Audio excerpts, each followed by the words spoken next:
We're live? All right. We're live. It's a new day. Yes, it is. Oh, wait. I have a use for this now. All right. There we go. It's a new record. Yes, it is. We have a new WWE record. Tag team champions. The New Day. I'm going to have a seizure. Hold on a second. Longest reigning tag team champions of all the times, as Santino would say if he was still there. And it probably won't be broken again for another 10 years or so. It won't be broken again until these guys all get CTE and try and sue WWE. Hey, I'll tell you this though. I Too soon?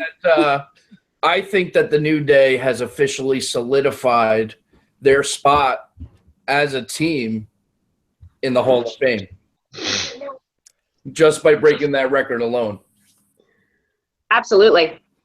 Which is kind of interesting if you think about it. Like one day, fucking Consequences Creed. Career. I was going to say, for all you guys, especially Creed, to have a Hall of Fame career at this. Listen, I like the guys, and I think you're probably right, but how long has the New Day been together, first of all? Because this is all just the last 3 or 4 years of wrestling have all just rolled together. A little over 2 years. All right. So they're almost in that territory where they're like, I don't want to say as well known as like the New Age Outlaws or DX or something, but like they're getting there. They're there. In terms of recognition outside of wrestling is probably as close as we're gonna get. Like John Cena and the New Day and Roman Reigns maybe are like as close as we're gonna get. And Seth Rollins being on the Daily Show, I guess, was relevant. I think Randy Orton's on that list too. Probably. I'd like to see him go into acting if he can kind of do something other than his "I'm Randy Orton" kind of routine. Well, he'll be on that He's on a episode TV of, show. I was just gonna say, I think he's gonna be on Shooter tonight. But he's on there tonight. I might have to tune in, and that's what they're hoping. They're banking on people like us going, well, he can't really, can he act? Let's see. I'm a wrestling fan. I'm willing to give him so much leeway. Did anybody see? First of all, I don't even know if they've aired yet. Cody Rhodes on Arrow, has that aired? I don't watch Arrow. Okay. I have no idea. Oh, here we go. Oh, no. Business has just picked up. What's up, Charlie? Oh. Hey, Steve. What's up, man? What's up, dude? So, Hi, Charlie. How you doing, Kat? Yeah. And here we go. Oh, I love this part. That was Charlie's "How you doing" moment of the day. So with Raw, I'm just putting this out there again. I'm putting out there again. Hey, hey, just like Enzo Moore says, hey, if you guys are into the watching gimmick, I mean, hey, it's all good. Charlie Amore. What up? How you doing? It'll be like the whole Lana Rusev thing, everything all over again. Oh, my God. I mean, exceptions, it'll be a lot better, trust me. Here go the letters again, guys. We haven't gotten any complaints yet, Steve. I'm waiting. Oh, I do. I'll tell you that. I do want to bring up the last time I was on. I brought up that fact that we would have I said that we have we have an idiot for president and also a foreigner. But currently, right now, we currently have a foreigner who's an idiot president right now until January. You also called one of the fabulous one's sons a retard, I think. Mm-hmm. I mean, better than calling him a dick sucker. I mean, hey. Is that right? Is that the ranking? Semantics. That's. I mean, fuck. I mean, where'd you rather me call him a fucking? I mean, it was special dick sucker, retard, fag. I mean, what to call him? Wow. So Monday Night we Raw. haven't gotten complaints. We'll get them now. That's my job, bro. That's right. Don't be a little bitch. Read that. Don't be a little bitch. I like that. That's cool. Did you watch Raw? I actually did. I actually thought Raw was pretty damn good. How did everybody else think Raw was? I actually thought Raw was pretty solid all the way through. It's funny too because so they start off with the 3 tag, for the titles, and that match was outstanding. Start to finish, everything about it, even the finish, everything was great. Cesaro put on a fucking show, as he always does, and then the celebration was great. Stephanie freaking out was great. Another 3-team title match. That's when I was kind of like, I don't know. Number one, usually when they do that, the team like the New Day gets screwed and they don't wind up breaking. So the whole show was a big tease. And then the other part of me was like, there's no way they're going to be able to do as well as they did in the first showing earlier in the night because they set the bar pretty fucking high. And I have to tell you, not only did they reach that level, but they exceeded it. That final match, I thought was great start to finish. The breakdown with Owens and Jericho, you saw coming, but it was great the way it was done. I thought that was great. Sami Zayn, I thought his segments with Mick Foley were outstanding again. Kind of a jab at Eva Marie, which Kind I'm of a always jab? for. But overall, I think just everything, the booking, the flow, everything was great. Even most of the finishes, I thought were pretty solid. So overall, I was pretty happy all the way through. It was a 3-hour show that I wasn't, kind of chomping at the bit for it to end. Yeah, I thought there was this part in the last match where Cesaro was it the last match? It wasn't the last match, it wasn't the first match, where Cesaro just kind of ran through everybody. Yeah, towards the end, it was awesome. Yeah, that was my spot of the night. I mean, that was boss. I think that was the spot. I think that was the spot of the year. I mean, that was he's the most athletic guy on the roster, I think. I'll tell you what, there was another spot in the night in that Raw, and that was in the last match. Kevin Owens into the code breaker was solid. That fucking looked awesome. All right. So my opinion of last night or yesterday, I was absent pretty much on social media. People noticed. I kind of have an announcement of potential employment, maybe, possibly. Ooh. You're finally offering me a contract? Well, okay. I guess what I'm saying is okay to say because I wasn't instructed. I couldn't say anything. You know what I mean? I was just instructed. I went to the I went to what I don't know if people know this, but when they have Raw Monday nights, SmackDown runs a live house show, and they run against Raw. And last night they were in Roanoke, Virginia, where I live, and I talked to people that are there, and people were there, and they just kind of expressed maybe interest in maybe January me coming down to Orlando and kind of checking out the facility and maybe helping with the marketing of NXT house shows. Charlie moving down to Winter Park. Under no circumstance I will move to Florida. Y'all be your bag bitch. I again I've made very clear that you couldn't. I actually painted in the picture. I said, "You see the toilet bowl? You know that crust that's hanging, that's up the upper part of the toilet bowl? That is Florida." And you still got the job. That's wonderful. I was like, hey, if you had your facilities in Louisville, Kentucky still, I'd fucking, all right, we're fucking in there. Yeah, but then you'd still be working with Cornette. I can't that fucking bad in life. You know, or actually, maybe Cornette will be working for me. So back to being your bag bitch. Right? How are we going to ride your coattails through this one, Charlie? We got to figure this one out as a group. Well, see, my funny thing I was telling a friend today was, I said, can you imagine if actually this comes to life and I go down there and whatever, and it would be, it's like a 3 day a week gig. It's all it is. Right. And I mean, it's been discussed before to me, but I never really put life on it. But I guess they're really trying to do the NXT brand as a legitimate brand now. Doing a lot more house shows. Well, and they're talking doing NXT live now too. Yeah, I mean, it's fine. I mean, because all that's in my wheelhouse of doing shows and marketing shows. It's fine. But here's the thing. If I actually see how many friends requests I would get on Facebook within 15 minutes.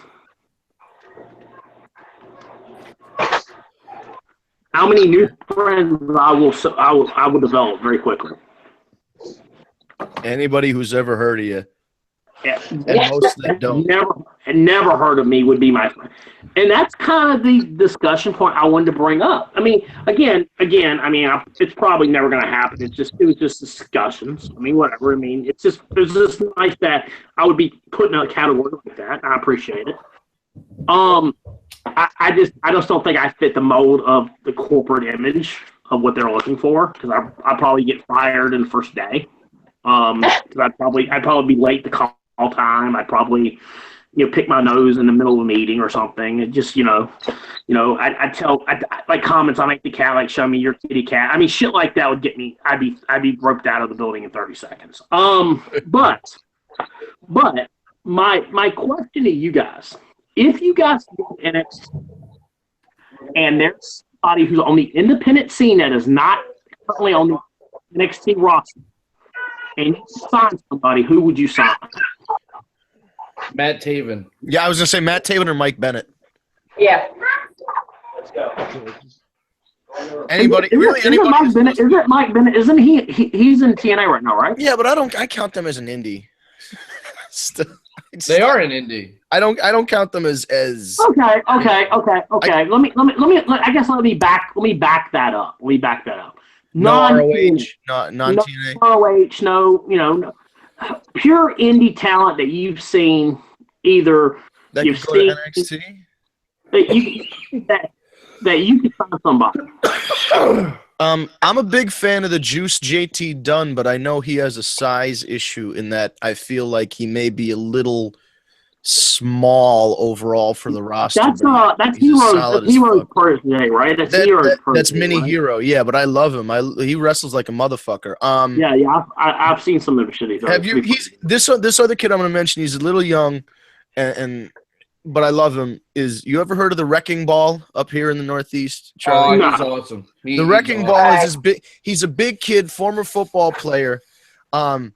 He plays a heel right now, but he's really got a big baby face. He could be one of those big guys that's over, like, you know how like when Mark Henry smiles, everybody kind of loves him and he's happy-go-lucky. Like that's the kind of look. But he's just a big, solid kid. He's Charlie, 6 foot something, 400 pounds. 6 foot something, 400 pounds, and he moves.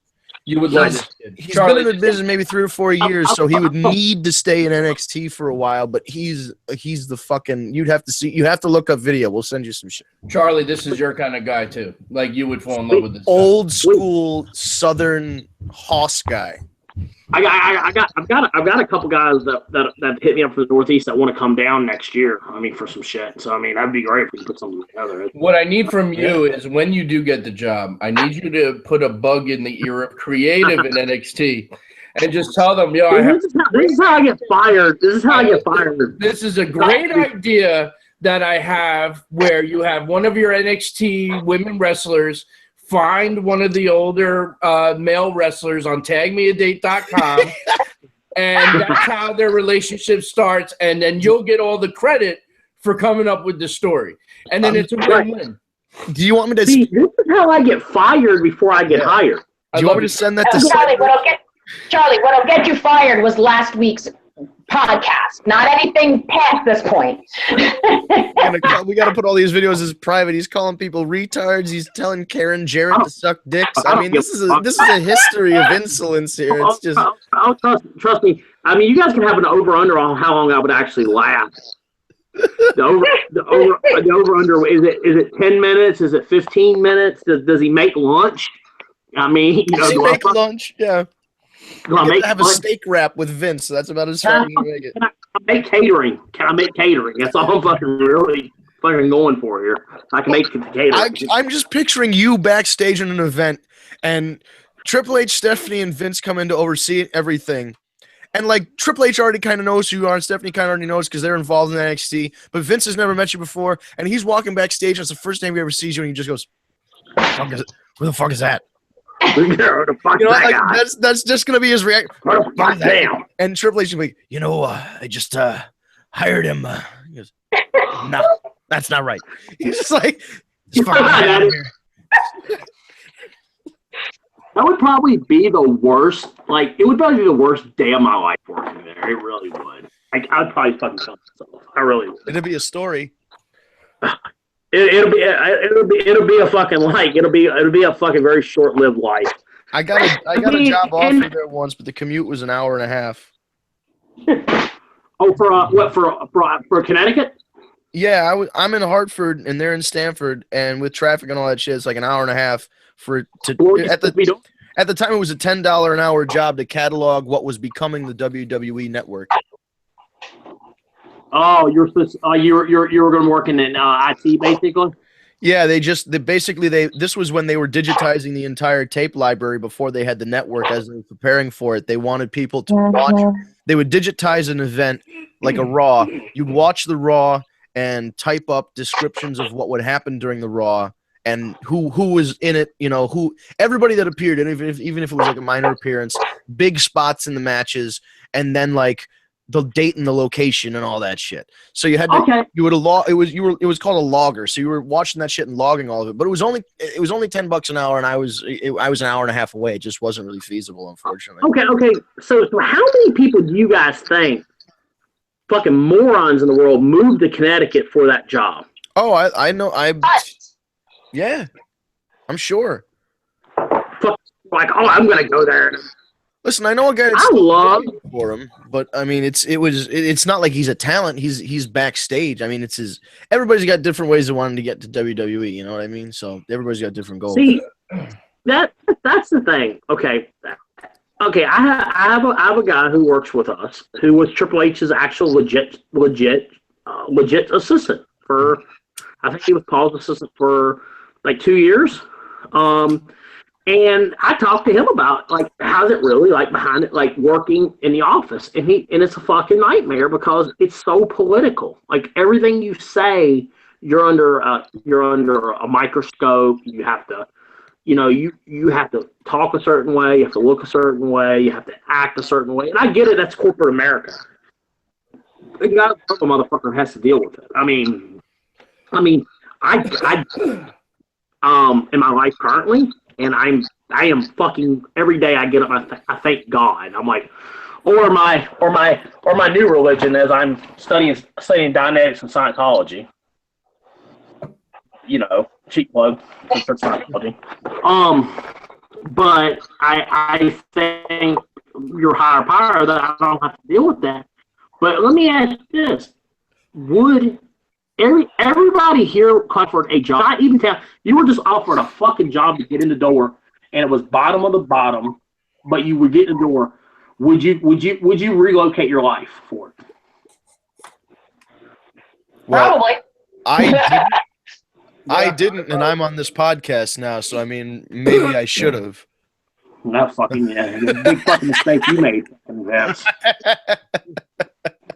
I'm still working the indies 10 years later. But who wouldn't take the risk? But who would probably want to take the risk for that? Take that chance, though. You got to try and take the chance. I mean, it was like a $10 an hour job, and I was an hour and a half away. I just didn't. Okay. Let me rephrase it. If it was something where there was potential to move up, move up, I would take it in a minute. Yeah. I think so. I mean, I'm close. Listen, I'm close enough where it wouldn't be that big of a relocating. So, but even if it was a couple hours, I suppose. I'm So. talking about Orlando. I'm talking about boys and girls. I'm talking about Orlando. Oh, fuck yeah! Oh, I wouldn't have been. Do it. And I'll just get an Airbnb for a couple days because, like you, I'll last like maybe lunch. Maybe I'll make it to the cigarette break. I don't know. Cigarette break. That's 2:00, bro. That's pushing it. That's fucking pushing it. I at least want to make catering. God damn it! I at least want to make catering. You know what you got to figure? If you eat a heavy breakfast and then you can have like a big bowel movement, and then you could like how you poop on company time. Like that's what I used to do when I worked for corporate. You would poop on company time, so you'd last longer because nobody'd see you. You were kind of hiding out in the Oh, back. I saw you. You can't be blamed for anything if you're taking a shit. Okay, I'll give you all a funny story. First time I ever went to WWE catering, I was amazed, by the way. It's fucking just the greatest thing ever. Ever. It's like the biggest buffet. It's like, where are they bringing this food in from? You know what I mean? And it's like, I mean, they had salads. It was so much. Of course, every time.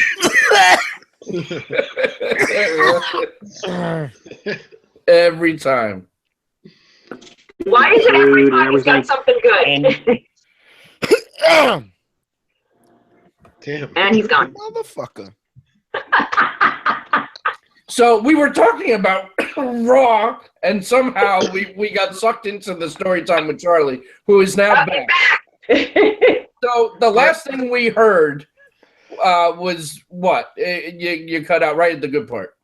I heard salad. So yeah, food, everything's good, right? And you get your plate, and you're looking around, and there's everybody's spread out in like little cliques and shit. And you're like, oh fuck, where do I sit? Oh fuck, where do I sit? I love it.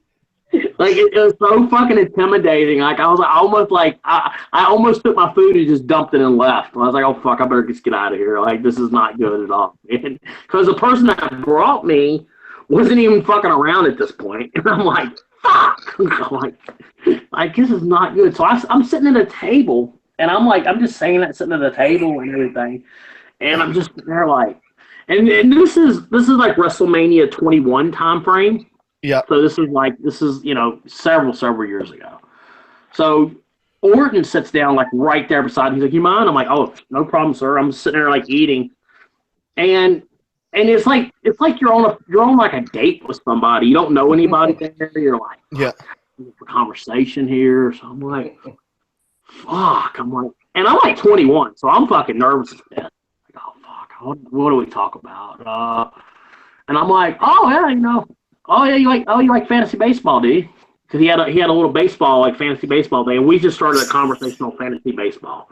And I was like, oh thank God, something we can talk about, And I'm like, Christ, I was like, oh my God. And we're sitting there, and fucking Vince walks through, and it's like Vince all like walking through, doing his little, like you think that's just a work? That's just a legit. You think that's just a work? It's legit. I like it.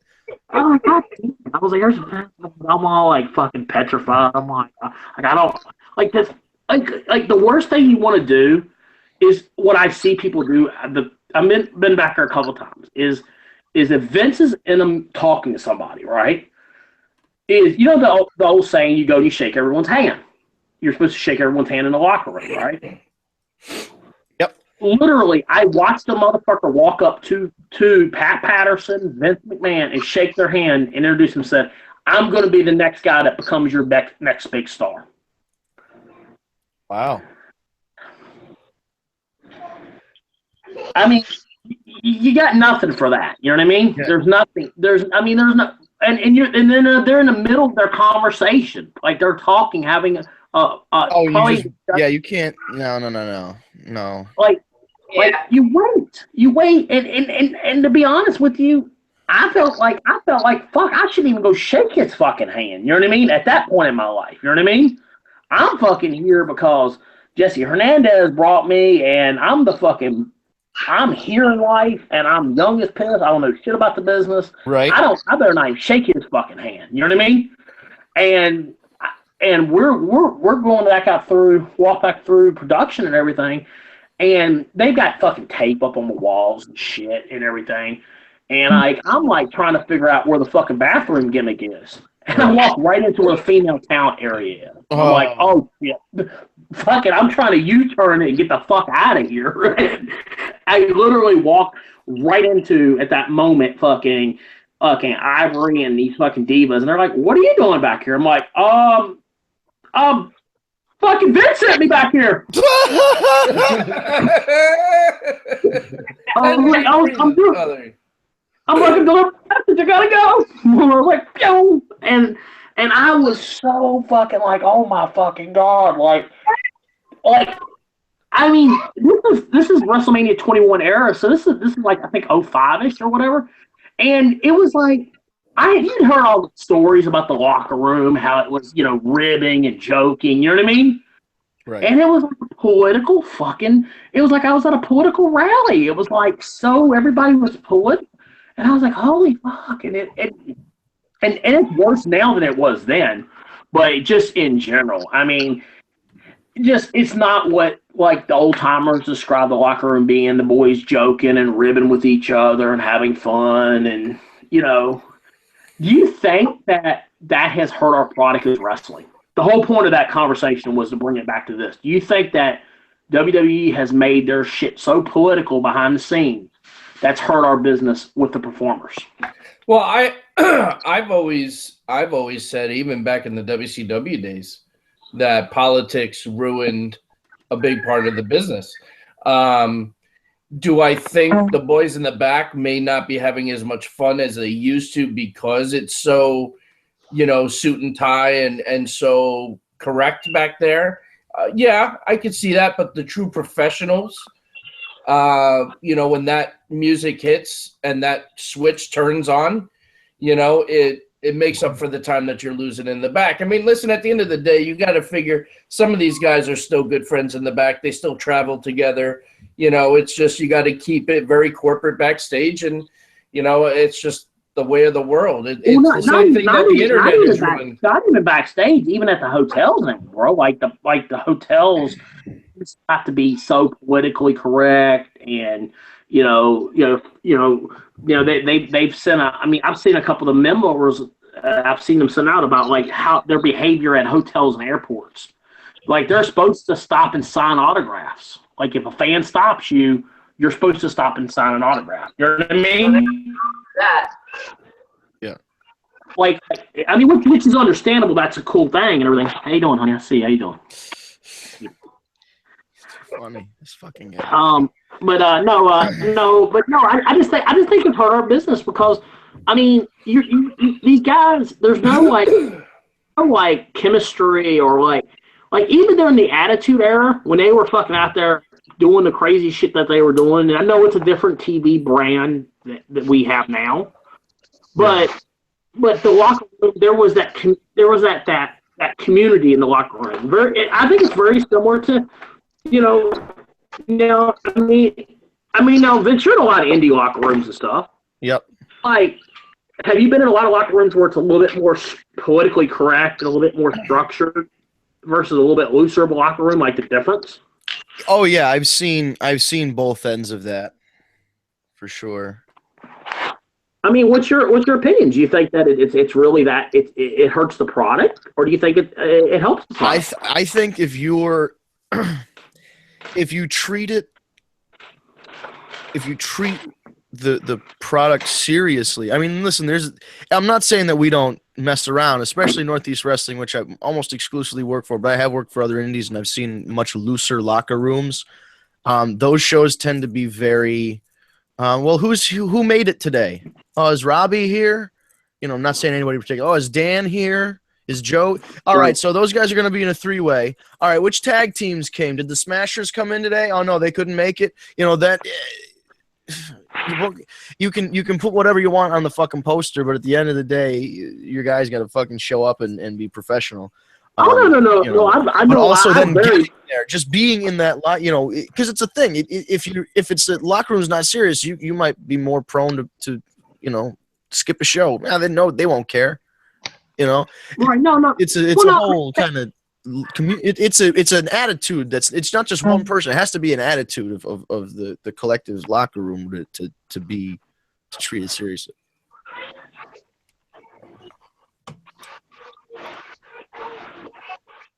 All you, buddy. What were you saying? No, I just think that it can be. I think it can be. I think it can be. I think it can be. I think it can be a. It's. I don't mean by saying not having a serious locker room, because I mean we take our locker room very serious. I don't allow. Look. I condone all bad behavior when the show's over. I get it. Look, if you want to fucking shoot fucking heroin in your fucking arms, and you want to fucking chase around fucking, you know, disgusting looking women and do God unknown things, I'm all for that. I promote that, but I promote it after the show. But I feel like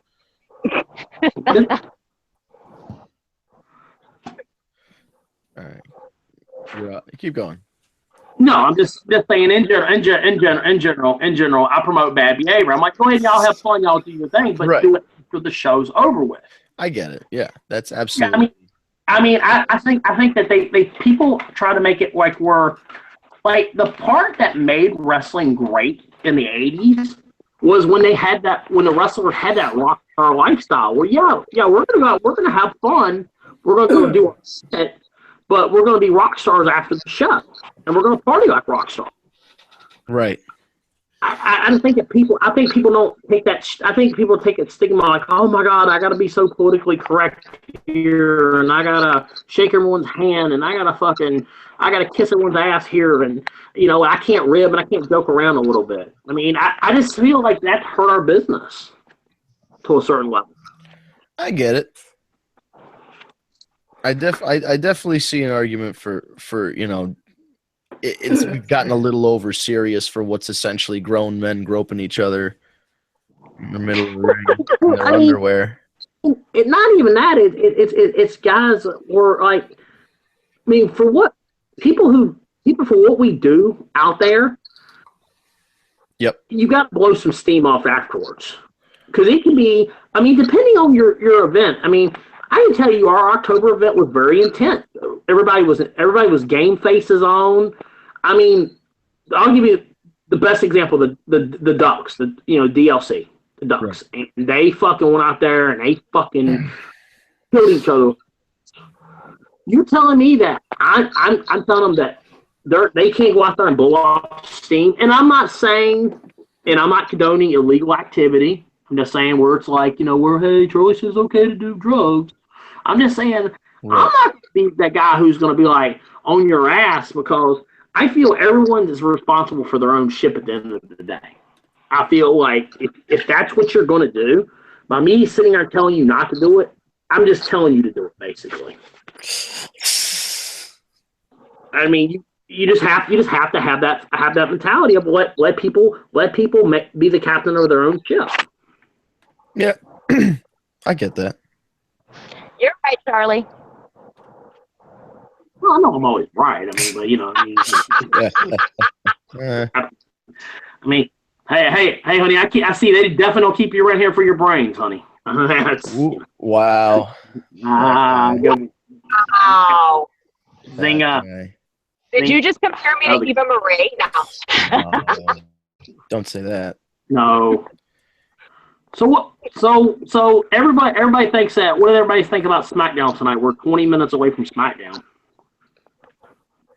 We didn't even finish Raw. Did everyone? Oh, we didn't. Oh yeah, I had shit. So where y'all at Raw? Oh, we bounced around a little bit with the tag team matches, but what happened? Emelina never came out, right? She's SmackDown, no? No, she's. Yeah, Emelina's on SmackDown. I thought she was on Raw.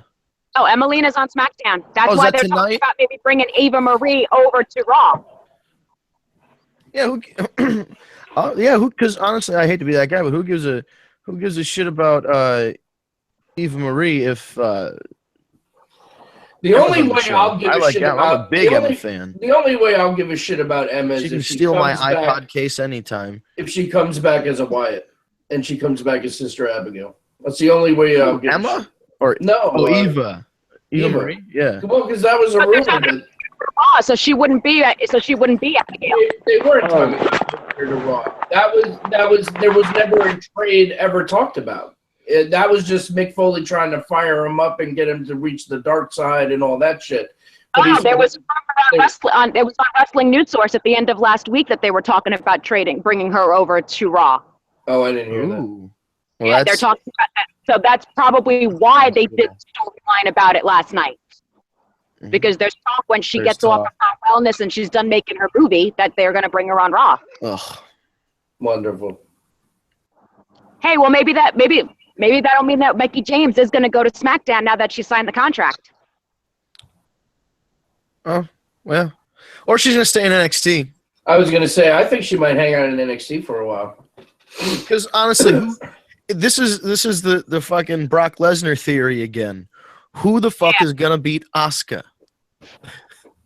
The only person that's going to beat Asuka is going to be some returning, like if Lita came back and hit her with a twist of fate, or like, Mickey, they build up Mickey as this, I know she already lost to her once, but they could still do a similar kind of Goldberg story of redemption, and I was, Hey, listen, the last match they had was a great match, obviously good enough in their eyes to want to offer her a contract. Yeah. So if they want to do Asuka Mickey Part 2 and have Mickey finally be the one to take her out, it's a believable, storyline.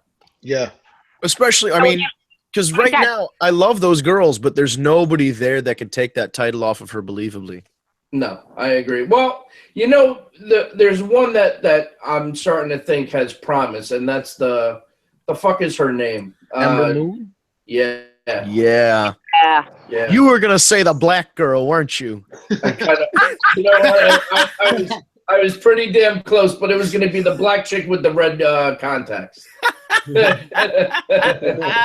I don't know if you guys watched NXT from last week. Yeah, she's real good.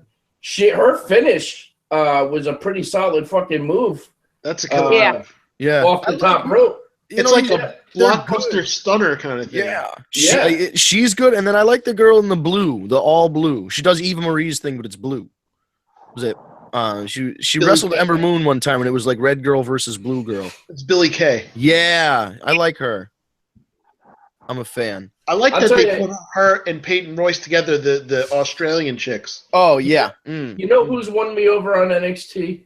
I've become a big fan of No Way Jose. Oh, dude, I loved him from the start. Because, first of all, you got to feel for that fucking guy. Yeah. How long do you work on the indies? You say fuck, you graduate from high school, fuck college, you scrimp and save, you live out of your car, whatever the fuck you got to do. You work the indies for $20 a night and you mop the floor afterwards and you set up the ring and you finally make it and WWE offers you a contract and you get there your first day and Dusty goes, guess what, baby? You're No Way Jose. It's just, oh. But yes, he does a good job. Yeah, no, I'm a big fan of his. Did you guys see the video? Did you guys see the video when Shane was there? What he did with him? Yeah, dancing with him ringside. Everybody likes it. It's catchy. No, wait, Jose. Yeah, I love it. One more thing on Raw. I just want to talk about the cruiserweights for a second. Now, you got the triple threat title match, which is awesome, but they're starting to finally build the cruiserweight division a little bit more. You got a little more depth.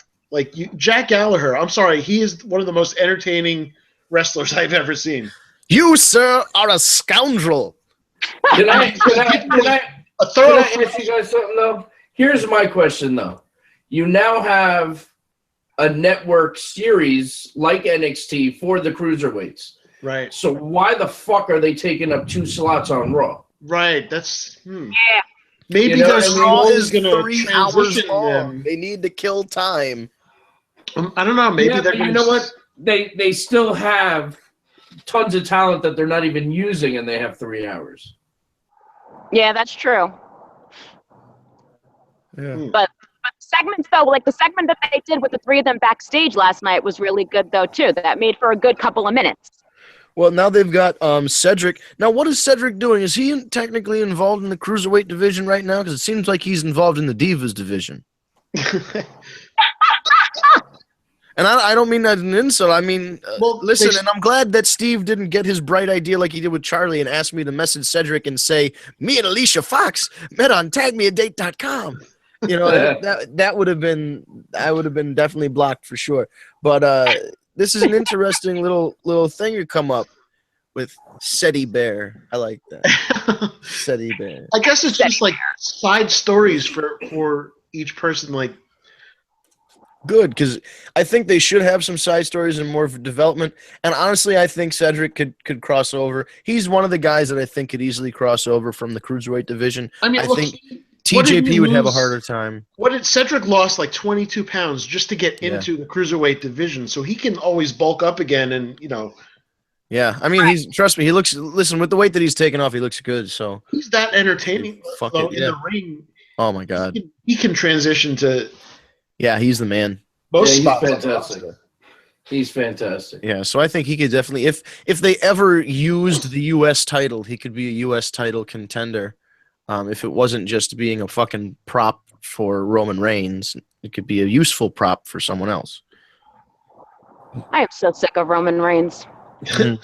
Yeah, I wanted to ask. I haven't Eric is here, but Ryan hasn't logged in yet. I was gonna ask Ryan, since he's the one that keeps score, if when we're filling out our guesses for the pay-per-views, if I don't give a shit is one of the options, like, can I still get points? Well, which match are you referring to? I don't know, because there's been 1,000 pay-per-views this month. I'm over it. I don't want to guess anymore. Like, I've seen so much wrestling. There's too many pay-per-views. Yeah, there's Raw, and then there's Smackdown. There's way and then too many. 205 Live, and then there's NXT, and then there's network specials. Way too much, but I will tell you this: the rumor is that they are going to cut back on pay-per-views. Thank God. But who knows when that's even going to go into effect? I mean, as of right now, it's way too many. Don't forget they just made Elimination Chamber exclusive to SmackDown now too. Did everybody not see the? What? Did everybody not see one for Roadblock tickets? Yeah. Yeah, Ryan posted that yesterday. Yeah, that's insane. I mean, when do they do that for a major like pay-per-view? Like when do they ever do that? When they did that yesterday, there was still only 2 matches on the card. Yeah. They didn't finalize the card until last night. But that usually doesn't make people hesitant to get tickets. People jump on it right away because they want to get good seats, regardless of what the card is. And plus, the card is always subject to change. But look at Mania. Mania you can still buy tickets from Mania in Orlando. Right. Nobody knows anything about Mania right now. WrestleMania is kind of like the Super Bowl, where you buy tickets, not really knowing in advance what the fuck's going to happen. Yeah, but most people do that with the majority of pay-per-views because the tickets always go on sale before the cards are listed. Yeah. You know what I mean? So, it could just be that people are just like, we just can't afford it. Or it's what is Roadblock end of the line? We had Roadblock in March. Right. Why do we need another one? This is not in your house. We don't care about Roadblock. In your house. Oh, my God. I'd rather have in your house. Call this shit in your house end of the line. Bring back Todd Pettengill or something. Oh, man. Todd and Todd. He's still on the radio. Yeah. Yeah, he's up your guys' way, right? He's in like Tuesday, right? Yeah, I think he's Albany. I want to say he's somewhere around there. Schenectady. I don't know. He's in a major market there, though. He's good for him. What is he doing? A morning show or something? Yeah, it's. I think it's called Scott and Todd. If that's still the show. Scott and Todd. Yeah, they still do it. Yeah. Todd Pettengill still looks exactly the same too. Oh yeah, he hasn't aged a day. Nope. But yeah, he doesn't get involved in wrestling, just like Tony Schiavone is. Like, he works at Starbucks and he's on the radio doing like Atlanta Braves games and minor league baseball games and shit. God, I would love Schiavone to come back. Yeah, he said he wanted to do a part-time job, just something that he could, have him make a little extra money on the side and get like health insurance and stuff. Yeah, it was smart. He had fucking Obamacare. He's straight. Tony Schiavone, I talked to him at NWA Legends, and he's so tied in with Georgia Bulldogs. He does the Georgia Bulldogs, and he does the Georgia Bulldogs basketball and football, and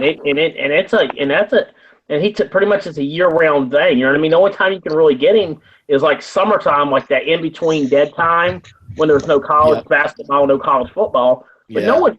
I mean, Tony's one of the things. Now, did you guys have a chance to discuss the Matt Hardy calling out Ray Wyatt? Did you hear the response from Bray? That was a good response. And then there was a response from Matt to the response. I only read Bray's response, which was, you know where to find us. And then what was the response after that? He said something about me and Brother Nero. You know, when we collide or when we arrive, you and I will collide in a battle or whatever the fuck. It was real cryptic, but it was kind of like hinting like it's totally coming, motherfucker. It's the family of Wyatts. Could you imagine if they if Vince was just like, screw it, you're gonna be Broken Matt Hardy and Brother Nero, and they just came out as Broken Matt Hardy and Brother Nero, and we didn't say anything, we didn't touch on it, we didn't talk about it, we just accepted it, and they just feuded with the Wyatts. I'd like that. I would love it's just a matter of time. We know that, just like Kurt Angle. It's just a matter of time before the Hardys return. And I hope they do the Brother Nero and Broken Matt Hardy. Because it's a great gimmick, but they have to give Matt the control. Yeah, now why control the character? Kurt Angle should have came back at that fucking Royal Rumble that was in Pittsburgh or wherever it was. It was in Pennsylvania. That was 14. Yeah, that's what I'm saying. It should have been then. Why that would have been for the crowd. It would have been too appropriate, right? Jesus. Leaving Pittsburgh, it literally felt like a funeral scene. He wasn't ready though. He wanted to take that time off. Yeah. He had just had another kid too. Was he working with TNA still? I don't even know. I think he was in and out with them throughout the last couple of years. So it was one of those things where he could. I think there was enough of a time where his contract was like up or near being up. I'm sure if WWE really wanted him, they could have moved. Oh, they could have. They could have had Christian make another fucking appearance for them.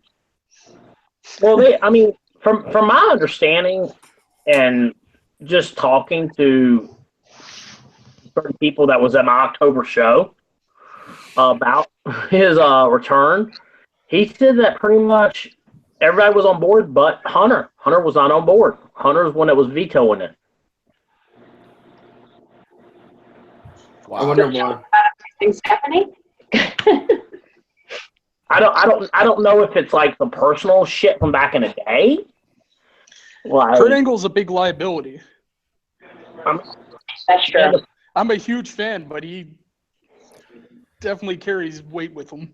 Yeah, but here's the deal: you don't give him 3 strikes, you give him 0 fucking strikes, and you go, Kurt. The second you show up all fucking gimmicked up at our show, you're gone. We just say we've fired Kurt Angle because he showed up high, and then you're fucked.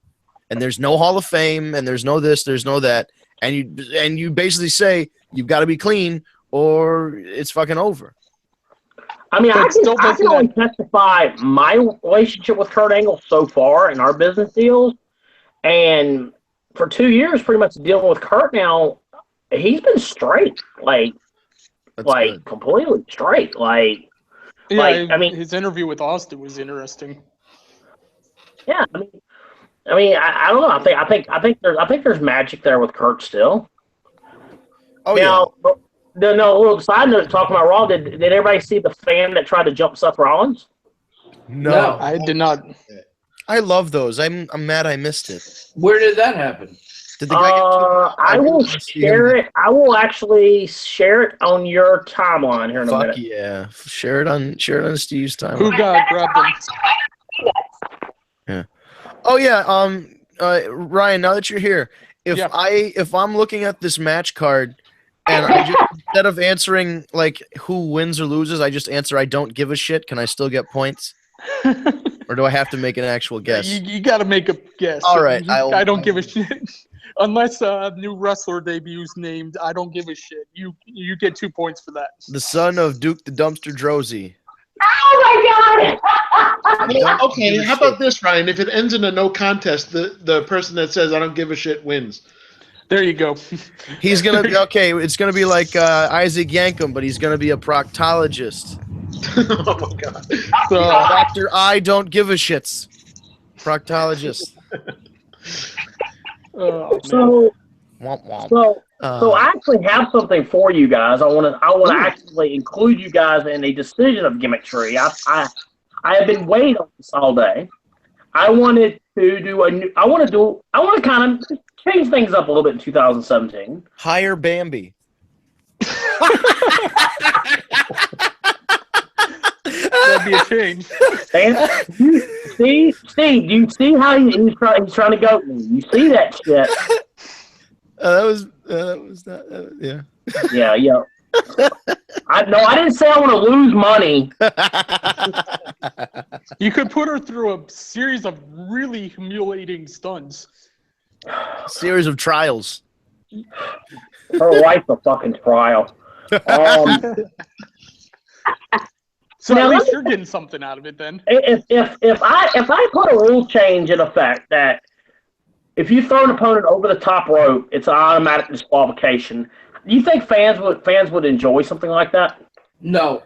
I They hated when rejected. WCW did that. I See, hated that. I liked it, but they weren't consistent with it. What do you mean?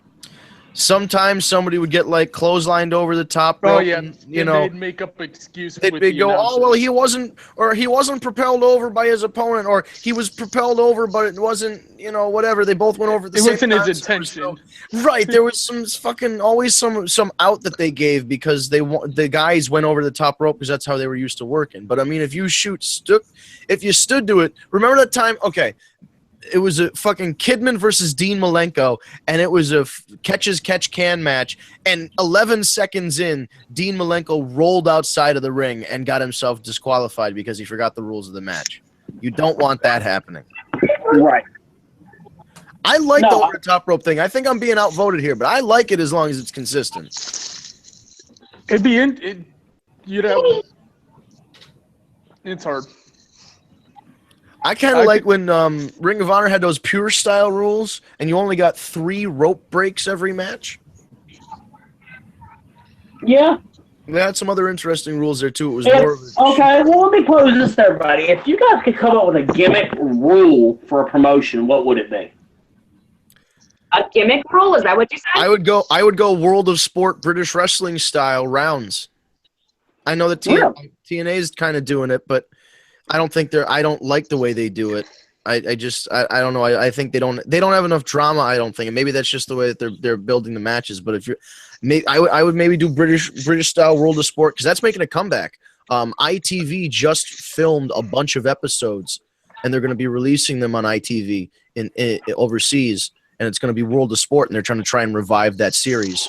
So that could be something. But or you could do more shoot style stuff where it's more grappling, like limit strikes, or do That'd something where probably be the best. you limit strikes and you limit no high spots, so it's more ground based stuff, and it's more, I don't want to say UFC style, but more shoot style, like a quote unquote real fight, and you promote almost like kind of like pit fighting rules. The fuck was that? That sounded like he dropped his phone because the idea was so bad.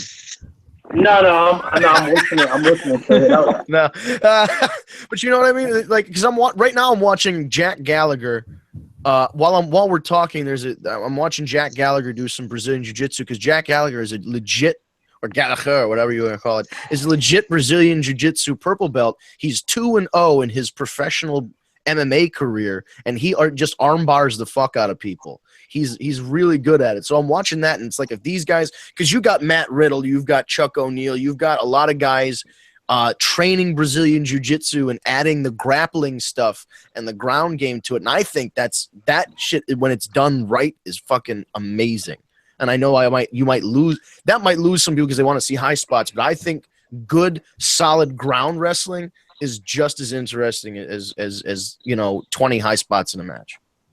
Okay. What if every match was a Falls Count Anywhere match? Doesn't matter where. Every match is ECW.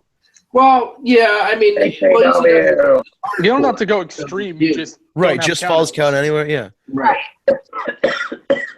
You shoot and disqualify somebody if it's false count anywhere, but if they use a chair, it's false count anywhere. But if you use a chair, you're getting DQ'd. There you go. You have to be careful. Or just make sure the ref is distracted or knocked out and use the chair. Yeah. There you go. There you go. Those refs are going to get paid extra. Everybody's going to be bumping them. You pay your referees? Fuck. They don't come with the truck? Shit. God, Sometimes jeez. they do. Sometimes they do. Sometimes the referee comes with the truck. Shit, pay a referee. That's the dumbest thing I've heard everybody ever say. I won't say the person's name, but I did have somebody come up to me and ask me one day. They said, "Hey, bro, I'm repping all these matches tonight. You think I can get a little extra?" And I said, "Yeah, sure, absolutely. I mean, you know what? I'm going to give you double what I was planning on giving you." He said, "Really?" I said, "Yeah, absolutely. I'm going to give you double what I was planning on doing." Actually, you know what, man? Since you're doing it, I'm going to give you triple what I was planning on giving you, man. And, I mean, he still hadn't figured out at the point he was getting nothing at that point. He was like, "Oh, cool, I'll come back." So I went and got him an envelope, and I wrote "thank you" 3 times on the envelope. Damn. You should have threw in an extra one. Been like, got you an The extra. fourth There's thank your you's on bonus. me. There's your bonus. There's your fucking bonus, kid. There's your fucking That's rude. Oh, man. Did you give somebody a hot dog and a handshake at the last show for winning the Battle Royal? Yes, I did actually. That's I did. amazing. I gotta see that. I hope there's footage. You gotta show me some footage of that. Yeah, there is. Speaking of footage, it's not on the DVD, but there is footage. It's incredible. I have heard that there is some footage that you're working on that is gonna be for Tag Me a Date. That's apparently very funny. It's very, very funny.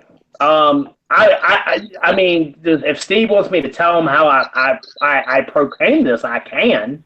We can tell the fans what's coming. You know what I mean? Go for it. Give us a taste.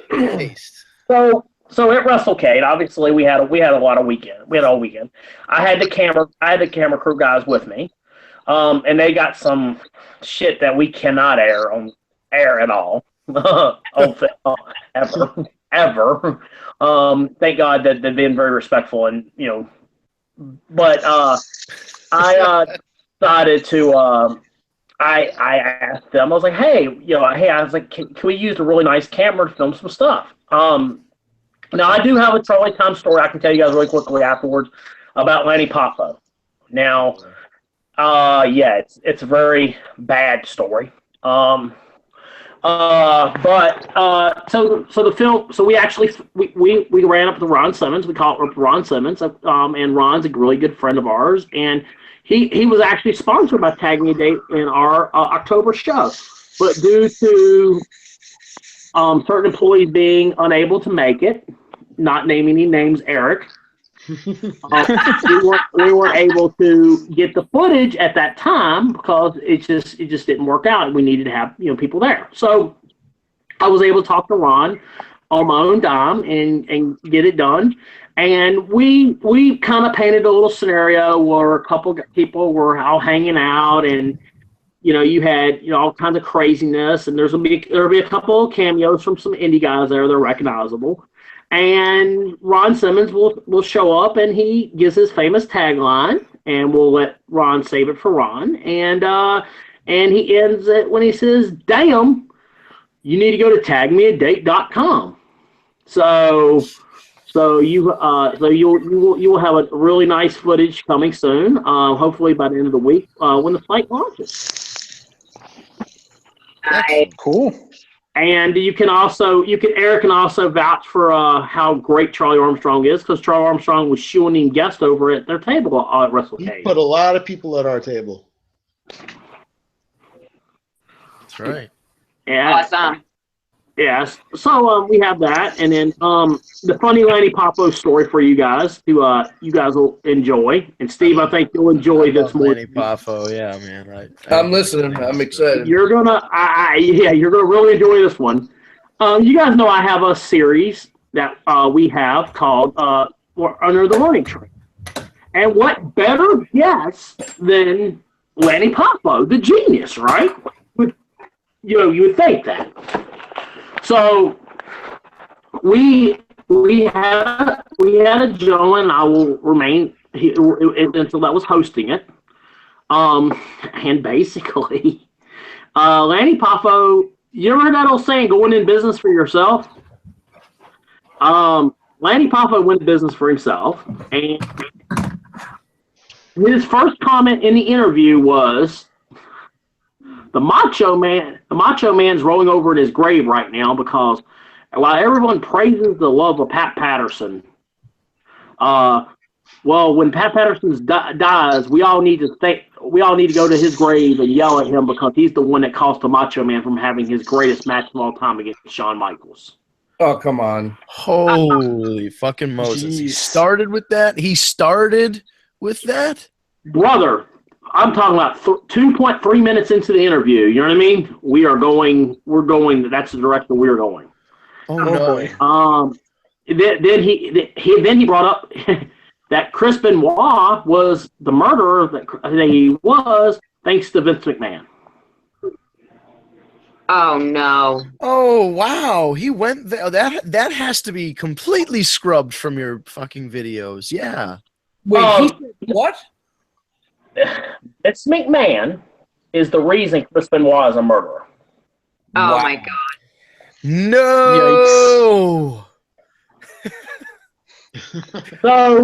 So if we can pull up a Matt Hardy quote, the entire video got deleted. Yeah. No. He That's all went bad. and swung for the fences to get that shit deleted. So there was no usable footage, huh? Seems like it. The whole thing was just was not usable. It needed to fade away and classify itself as obsolete. Obsolete. Ugh. That's so upsetting. And I love Lanny Poffo, so that's really funny to me. But still. I talked to him that morning and took a picture with him. I was like, who you never know who's going to say what. Yeah, it literally the host that was hosting it was cringing during the whole interview, and just like, I don't know how you wouldn't cringe. Jeez. And then here comes the best part. Here's the best part. You guys are gonna love this. He said, "Well, Vince also prostituted his daughter out to get ratings." And business and deals, if you know what I mean. Yeah, no. That's when you go. I don't know what you mean, but I'm not going to ask you to clarify. We're going to move on. We're not going to follow up on that one. Yeah, but, no follow-up questions. We're just gonna. At that very moment, He's got a good that segue. very moment, I'm like this. Holy fuck. And you guys know this is the best part, guys. Before the interview, I preferenced the interview. Hey, we're definitely trying to not do shoot interview style here. We're trying to keep the car on the rails and be very WWE friendly. Oh, absolutely. I think he might have misunderstood the directions. When he got up and when he walked away, he said, "Hey, that was PG enough for you, right? For WWE, right? Everything's good, right?" And he was generally being serious. Well, that solidifies that his only WWE at the Hall of Fame appearance will be the one he made for his brother. Well, Yeah. His the poem genius time. is not getting into the Hall of Fame. Yeah. Oh no, I know. I was being sarcastic. Well, that was always the rationale that I heard was that Macho only wanted to go in if his whole family went in. Family went in, yep. Which I could see Angelo, and I could see the Genius. You know what? The Genius had a fucking run. People remember the Genius. I from my understanding, he like that is a very legitimate story that he wanted his whole family to go in, the Poffo family to go in, and he did it. He did it for the Macho Man fans, for the fans, and that's fine. But I just had the issue of some of the comments that were made, and obviously they'll never see the light of day, and some people will be like, "Oh, you're full of shit." I mean, there's about 10 people that I can call as character witnesses to that interview that was there present, and everyone's face in the room was just in shock. Wow! Like this can never air, because I mean, how many? And don't get me wrong, I love shocking people and making comments and doing stupid shit in life. But there's certain I will not cross by of certain things, and just out of respect to certain people. And I just thought that you guys thought that story would be funny. It's mind blowing. That's wonderful. Yeah. And here's the thing. Some of you son bitches out there ain't gonna believe me, but if you guys go back onto my radio show that I do for Fox Sports every Saturday, right? Yeah. Good Guys of Pro Wrestling. You go back to the debut episode. He told the same story, but a radio-friendly version of that story. So Looks like I have to listen to some radio. Yeah, well, enjoy. Returning back to Fox Sports in the beginning of the year when they learned to fucking pay me. Side note there. Fucking, you didn't pay me for fucking December. No, they commented me and they said, "Oh, well, we're gonna go ahead and we'll pay you for half the month, but we're gonna syndicate the rest of the month." I said, "Well, fuck, you need to syndicate the whole month and just pay me back in January." That's about that. Right. But I would say though, it was a shocking moment to just be there with something like that. Oh yeah. So did you say you fired the guy that was doing the interviews? No. He was the person that was doing the interviews was trying to like get the car back on the rail. Oh, okay. So he was actually okay. I was just making sure that he was. Yeah. Oh, brother, he was trying to save the interview. He was trying to save the footage. I mean, but there was no saving it. I mean, my God. Right. I mean, Yeah, you can't save that. Yeah. All right. Yeah. We are more than past the top of the hour, boys Oh wow. and gals. Thank you. I got you. We are. Cat, pretty smile before I go, not just a string shot. What, sweetie? Pretty smile before I go. Not just the not this little icon gimmick thing you got going on. Is that better? Oh, absolutely. How you doing? Is this how every show's gonna end every week now with Charlie flirting with me? That's how it started. Yeah. I mean, It's the start and bookend of every show. For real. I mean, we continue this on a private podcast between us. I mean, everybody can get out. All right, we could leave. Yeah. Oh my God. Or you guys can private message each other on takemeadate.com when it's up and running. Oh, there you go. Sure. And it all comes full circle. Pictures? Can we send private pictures? I'm sorry, what was that? Can we send private pictures? How does that sound? You're both talking, I can't hear you. Hey, I'm just saying. Pictures, videos, Instagrams, Marco Polo, whatever. I mean, it's all the same. So this has been the War Report. Right. All right. So yeah, we should probably do all that. So you've been listening to the War Report. We are live every Tuesday evening, 7 p.m. on Eastern Time in the U.S. Again, you have to follow daylight savings, and I know that that's not a thing anymore, but I feel it's still relevant if you're living somewhere that's not where we are in the U.S. Anyway, you can put in tag me a date, all one word, tag me a date with no spaces to get to our tag me a date channel. You can see our archive of shows, and you can see our next scheduled broadcast, which, as I said, is every Tuesday, 7 p.m. on the Eastern Dial. Now, guys, are we doing anything about pay-per-views? Is that something we were discussing? Yeah, we're talking pre-show for Roadblock. Pre-show for Roadblock, not post-show. I do post if I do No, both we if can't do needed. post. Post ain't happening. Maybe perhaps pre-show then. So I wouldn't be opposed to that as long as I'm Follow us around, on Twitter. so.